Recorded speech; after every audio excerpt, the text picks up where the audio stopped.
Olá, né, pessoal? Vamos lá para a nossa última aula de hoje, dia 26 de agosto de 2020. Nós estamos fazendo uma revisão nessas duas últimas semanas sobre assunto que nós já vimos, né? E nós estamos falando sobre as plantas. E hoje vocês vão abrir o livro de vocês na página 45, que nós vamos falar um pouco sobre a relação das plantas com o ambiente, tá? Antes da aula de ciências, nós falamos sobre como o ser humano transforma o ambiente para poder se adaptar a ele. No caso dos vegetais, não é assim. Primeiro, porque os vegetais eles produzem o seu próprio alimento através da fotossíntese, né? Esses vegetais produzem o seu próprio açúcar chamado glicose. Esses mesmos vegetais, eles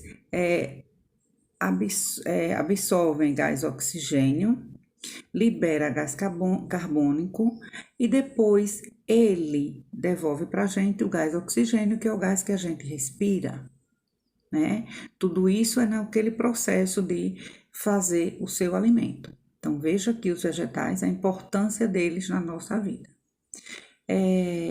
E eles se adaptam ao ambiente que eles vivem. Eles não precisam modificar esse ambiente, né? A relação deles é: eu sou vegetal, eu tenho que me adaptar ao lugar onde eu estou, né? E dentro dessa relação, nós temos as plantas que vivem em lugares mais frios, e aí elas se adaptam a esses lugares, né? Porque nós temos 4 estações do ano, e dessas estações existem os vegetais que se adaptam a cada uma delas, né?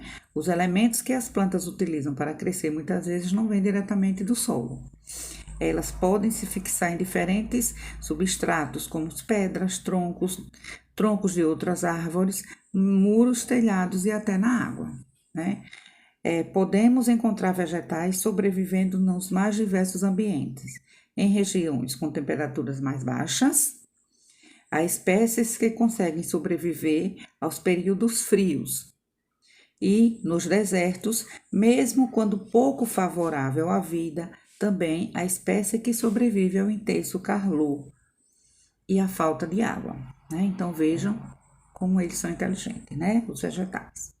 Geralmente em lugares frios, em que boa parte da água disponível encontra-se congelada, as árvores perdem suas folhas de propósito durante o inverno. Elas realizam esse mecanismo para evitar a perda da água pelas folhas. Ou seja, quando elas estão em ambiente muito frio, o que é que elas fazem? As folhas delas caem para que elas não percam tanta água durante o frio. Dependendo do ambiente que habitam, os vegetais vão possuir diferentes estruturas e estratégias que os permitem realizar certas atividades necessárias à sua sobrevivência, tais como a busca de luz e água para produzir seu próprio alimento, que são elementos necessários para a produção de alimento das plantas. As plantas aquáticas possuem raízes que geralmente não se fixam no terreno, e sim ficam flutuando na água, onde absorvem os nutrientes necessários ao vegetal, assim como os peixes. Algumas espécies retiram da água o oxigênio de que precisam para respirar. E aí nós temos a nossa Vitória Régia, né? A nossa planta aquática, símbolo da região amazônica.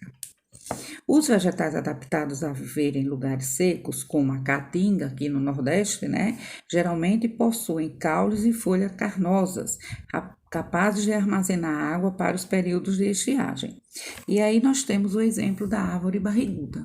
Esse tronco diferenciado é água que ela está armazenando dentro do seu tronco, assim como os cactos, as palmas, né, chamadas de plantas suculentas, tá? Para reduzir a perda de água através da evaporação, os cactos sofreram transformações em suas folhas, que ficaram semelhantes a espinhos. Então, aqueles espinhos que nós vemos no cactus são as suas folhas que foram transformadas. Para quê? Para que ela retenha mais água durante o tempo que não chove, que nós sabemos que é bastante. na caatinga, né? As plantas epífitas são aquelas que vivem sobre outras plantas. Podem ser encontradas facilmente em locais com formações vegetais muito densas, nas florestas principalmente, como florestas onde se instalam em cima de outros vegetais para receber a luz do sol com maior intensidade. São capazes de extrair seus nutrientes da matéria orgânica morta presente na casca da árvore sobre a qual está apoiada ou do próprio ambiente. Por exemplo, as epífitas estão, entre exemplos de epífitas estão espécies de samambaia, bromélias e orquídeas, né, gente? Então, plantas que crescem em cima de outras plantas e retiram do casco dessas plantas mortas o seu alimento, né? As plantas parasitas são assim chamadas porque não produzem seu próprio alimento. O nome já é bem sugestivo, parasita, né?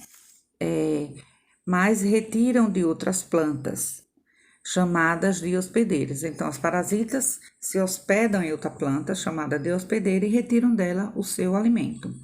Tudo de que precisam. Algumas espécies parasitas não produzem nem sua própria energia, ou seja, consomem energia da sua hospedeira. A planta da imagem acima do livro de vocês, na página 47, né, onde nós estamos fazendo a leitura da 46 e da 47, a planta da imagem acima retira todas as substâncias de que necessita das raízes de outros vegetais, são as parasitas. Existem vegetais que não conseguem retirar do solo todos os nutrientes necessários ao seu desenvolvimento. Por isso, capturam insetos e outros pequenos animais para obter esses elementos. São chamadas de insetívoras ou carnívoras. Essas plantas costumam viver em solos pobres em nutrientes, né? E aí elas precisam se alimentar. E aí ela come pequenos insetos, né? Por isso que são insetívoras ou carnívoras. As espécies insetívoras capturam suas presas, digerem e utilizam os nutrientes para realizarem a fotossíntese. Então, elas precisam desses insetos, né? Precisam capturar esses insetos para poderem produzir o seu alimento, através do processo de digestão. Ok, gente? Então, essa foi as nossas aulas de hoje, né? Amanhã é quinta-feira, dia 27. Retornaremos com mais uma série de aulas. Boa tarde a todos, bom final de dia e até amanhã.